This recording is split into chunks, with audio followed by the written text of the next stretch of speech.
சபரிமலை ஐயப்ப சுவாமி கோயில் கருவறையின் முன்பகுதியில் இருபுறமும் அமைந்துள்ள துவாரபாலகர்கள் சிலைகளில் தங்க முலாம் பூசப்பட்ட கவசம் 2019ஆம் ஆண்டு பொருத்தப்பட்டது. பெங்களூரை சேர்ந்த தொழிலதிபர் உன்னிகிருஷ்ணன் போற்றி என்பவர் உபயமாக வழங்கிய இந்த கவசங்களை சென்னை ஸ்மார்ட் கிரியேஷன்ஸ் ஏஜென்சி தயாரித்து வழங்கியிருந்தது. இதற்கிடையே தங்க கவசங்களில் சில பராமரிப்பு பணிகள் இருப்பதாக இம்மாத தொடக்கத்தில் சென்னைக்கு கொண்டு செல்லப்பட்டன.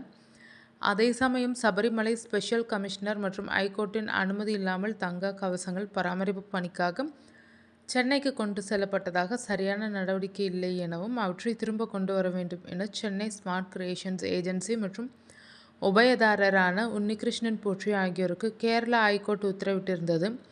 2019ஆம் ஆண்டு தங்க கவசங்கள் பொருத்தப்பட்ட சமயத்தில் 40 ஆண்டுகள் வரை வாரண்டி வழங்கப்பட்டிருந்த நிலையில் 6 ஆண்டுகளிலேயே தயாரிக்கப்பட்ட இடத்துக்கே கொண்டு சென்று பராமரிக்க வேண்டிய அவசியம் என்ன எனவும் ஐகோர்ட் கேள்வி எழுப்பியிருந்தது.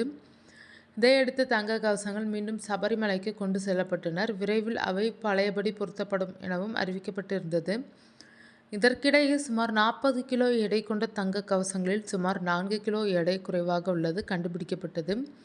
துவாரபாலகர்களின் பீடத்தில் பொருத்தப்பட்டிருந்த தங்க கவசம் காணாமல் போனதாகவும் தெரிய வந்தது.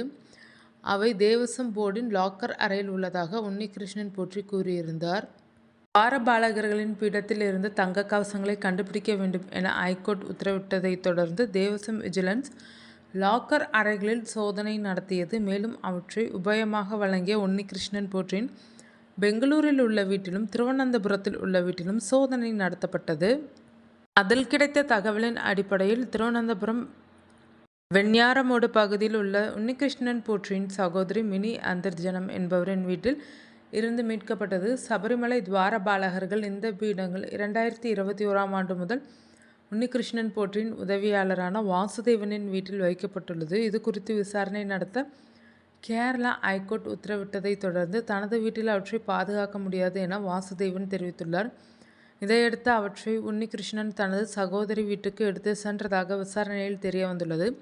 கடந்த 7ஆம் தேதி துவாரபாலகர்கள் சிலைகளின் தங்க கவசங்கள் எடுத்து செல்லப்பட்ட பின்னர் திருவிதாங்கூர் தேவசம் போர்டுக்கு உன்னிகிருஷ்ணன் போற்றி ஒரு மெயில் அனுப்பியிருந்தார். அதில் துவாரபாலகர்களுக்கு தான் செய்து கொடுத்த 2 பீடங்கள் லாக்கரில் உள்ளதாகவும் அவற்றை வழங்கினால் சரி செய்து தரலாம் எனவும் உன்னிகிருஷ்ணன் போற்றி கூறியிருந்தார். தேவசம் போர்டு லாக்கரில் பீடங்கள் இருப்பது எப்படி தெரியும் என கோர்ட் கேள்வி எழுப்பிய போது டைப்பிங் சமயத்தில் ஏற்பட்ட பிழை என கூறியுள்ளார் உன்னிகிருஷ்ணன் போற்றி. இதையடுத்தே அவர் மீது சந்தேகம் ஏற்பட்டதாக கூறப்படுகிறது.